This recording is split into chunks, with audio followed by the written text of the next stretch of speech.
بسم اللہ الرحمن الرحیم۔ السلام علیکم ناظرین، کیا آپ جانتے ہیں کہ یہودیوں کے جسموں سے گندی بو کیوں آتی ہے اور کس طرح 70,000 یہودیوں کو مار کر دوبارہ زندہ کیا گیا تھا؟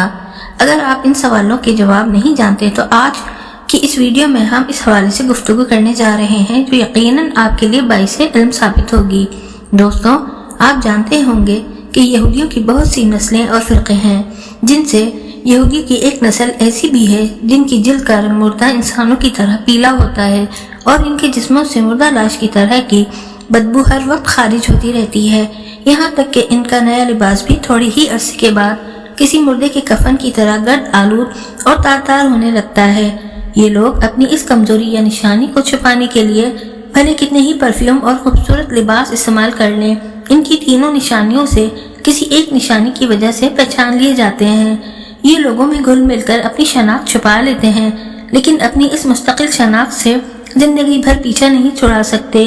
ان کی اس خامی کی وجہ سے کہا جاتا ہے کہ یہ ایک عذاب یافتہ قوم ہے جو ہزاروں سال پہلے دنیا میں آئی تھی، لیکن اپنی بدعمالی اور پیغمبروں کی نافرمانی کی وجہ سے، اللہ کے احکامات کی خلاف ورزی کرنے کی وجہ سے ایک انوکھے اور بدترین عذاب کا شکار ہو گئی تھی۔ دوستوں، یہ واقعہ کچھ یوں تھا کہ حضرت موسیٰ علیہ السلام کے بعد کی بات ہے، جب ایک پیغمبر یہودی قوم کے ایک بڑے شہر کی جانب بھیجے گئے۔ جیسے کہ تاریخ میں یہودیوں کا شروع سے ہی وتیرہ یہی رہا ہے کہ اللہ تعالیٰ کی سخت نافرمان رہے، اس لیے صرف اس قوم کے مختلف شہروں اور قبیلوں کی اصلاح کے لیے ایک وقت میں سینکڑوں کی تعداد میں پیغمبر اور نبی بھیجے جاتے رہے۔ کہا جاتا ہے کہ ان پیغمبروں کی کل تعداد میں سے 90% پیغمبر یعنی 1 لاکھ سے زیادہ صرف یہودیوں کی طرف بھیجے گئے تھے۔ اسی طرح ایک قوم کی طرف جس شہر میں ایک پیغمبر کو بھیجا گیا وہ ایک بڑا شہر تھا جہاں لاکھوں کی تعداد میں انسان رہتے تھے۔ ایک بار ایسا ہوا کہ پیغمبر نے اللہ کے حکم سے لوگوں کو اکٹھا کیا اور نافرمانوں کے ایک لشکر سے جہاد کرنے کا حکم دیا، لیکن جیسے کہ یہودی روپے پیسے کے لالچی، دنیا دار اور جنگ و جدل سے دور رہنے والی قوم ہے، لہٰذا انہوں نے پیغمبر کو واضح طور پر انکار بھی نہیں کیا اور ہاں میں بھی جواب نہیں دیا، لیکن بہانے بازیوں سے ٹال مٹول کرنے لگے۔ اس وقت کے پیغمبر ان کو روزانہ جا کر جہاد کی تیاریوں کا حکم دیتے تھے، لیکن وہ دنیاوی زندگی میں اتنا کھو چکے تھے کہ موت کے تصور سے ہی گھبرا جاتے تھے۔ اسی طرح وقت گزرتا رہا اور وہ اللہ کی طرف سے آنے والے اس حکم سے بالکل بے نیاز ہو گئے، لہٰذا ان پر اللہ کی طرف سے عذاب لانے کا فیصلہ کیا گیا۔ ان لوگوں کو اللہ کے عذاب سے بہت ڈرایا، لیکن ان کی نافرمانیاں بڑھتی جا رہیں، اور پھر ایک روز ان میں طاعون کی وبا پھوٹ پڑی اور روزانہ درجنوں افراد موت کے منہ میں جانے لگے۔ اس قوم کے چالاک اور ہوشیار لوگوں نے جب یہ صورتحال دیکھی تو ان کو یقین ہو گیا کہ ان کی نافرمانی کی وجہ سے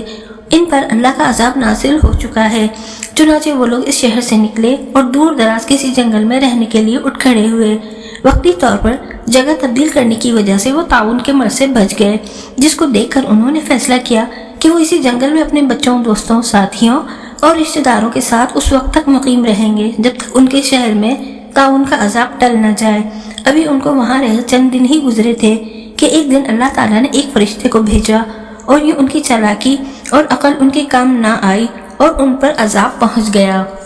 فرشتہ ایک بلند پہاڑ پر کھڑا ہوا اور اس نے ایک خوفناک آواز کی چنگھاڑ نکالی کہ جس نے بھی وہ آواز سنی دہشت اور خوف سے ہوش آواز کھو بیٹھا۔ اس کے بعد فرشتے نے ایسی گونجدار آواز میں پکارا، موتو یعنی مر جاؤ۔ اس کے بعد جہاں جہاں یہودی موجود تھے وہ گر کر وہیں مر گئے۔ اسی وقت ان کی روحیں ان کے جسموں سے پرواز کر گئیں۔ یاد رہے کہ وہ سارے لوگ صحت مند تھے اور ان کو کوئی بیماری نہ تھی اور ان کی تعداد 70,000 کے لگ بھگ تھی۔ جنگل کے اندر جہاں بھی یہ لوگ رہتے تھے وہاں لاشیں ہی لاشیں پڑی تھیں، جن سے بچے، بوڑھے اور عورتیں سبھی شامل تھے، جو بے جان ہو کر کیڑے مکوڑوں کی طرح پڑے ہوئے تھے۔ کچھ عرصے کے بعد ان کی لاشیں گلنے اور سڑنے لگی اور ان کی بدبو کی وجہ سے جنگل اور آس پاس کے علاقوں میں ناقابل برداشت بو پھیل گئی، جس پر علاقے کے لوگوں نے فیصلہ کیا کہ ان کو ایک جگہ اکٹھا کر کے ان کے چاروں طرف ایک دیوار بنا دی جائے۔ کچھ وقت گزرا تو اس قوم کے ایک پیغمبر اسی جنگل سے گزرے۔ انہوں نے اپنی قوم کے ہزاروں افراد کا یہ عبرتناک انجام دیکھا تو ان کا دل بھر آیا اور وہ سجدے میں گر کر رونے لگے اور دعا مانگنے لگے کہ اللہ تعالیٰ، یہ نادان تھے، نہ سمجھ تھے، لیکن یہ میری قوم کے لوگ ہیں،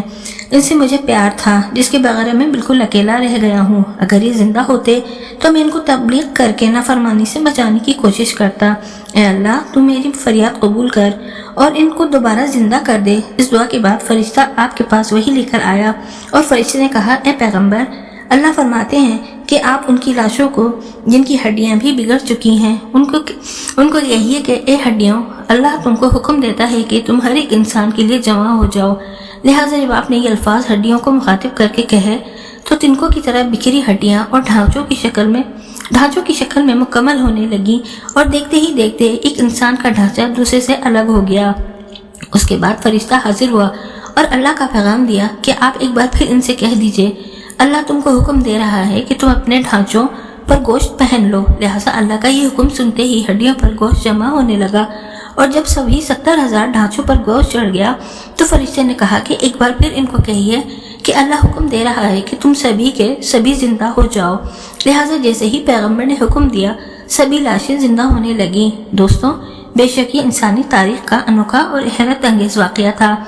جب ایک دو نہیں بلکہ 70,000 انسان جو مر چکے تھے ایک بار پھر زندہ ہوئے، لیکن ان کی عذاب کی نشانی کے طور پر ان میں ایک تبدیلی آ چکی تھی جن کے آثار آج بھی موجود ہیں، اور وہ تبدیلی یہ تھی کہ ان کے جلد کا رنگ کسی مردہ انسان کے لاش کی طرح پیلا اور زرد ہو چکا تھا، لیکن وہ صحت مند اور زندہ تھے۔ ان میں دوسری تبدیلی یہ تھی کہ ان کے جسموں سے ویسی ہی بدبو خارج ہو رہی تھی جیسی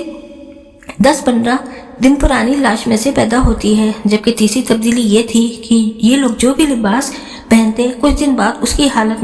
مردے کفن کی جیسی ہونے لگتی تھی، جیسے کہ قبر میں کفن مٹی لگنے سے میلا ہونے لگتا ہے